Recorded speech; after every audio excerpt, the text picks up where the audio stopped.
अस्सलाम वालेकुम फ्रेंड्स। अल्लामा इकबाल की अगली रुबाई की तरफ बढ़ते हैं।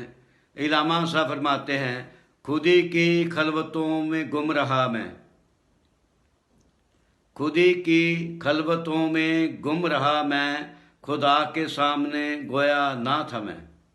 ना देखा आँख उठाकर जलवाए दोस्त, ना देखा आँख उठाकर जलवाए दोस्त, क़यामत में तमाशा बन गया मैं।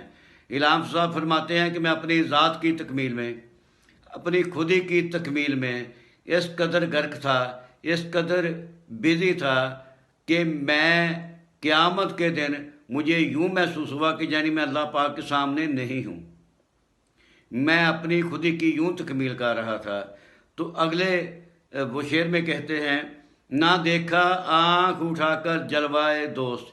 लोग तो अल्लाह पाक के दीदार में बिजी थे, अल्लाह पाक का जलवा देख रहे थे, और मैंने आँख उठाकर अल्लाह का जलवा तक ना देख सका। क्यों? इसलिए कि मैं अपनी ज़ात की तकमील में मसरूफ़ था।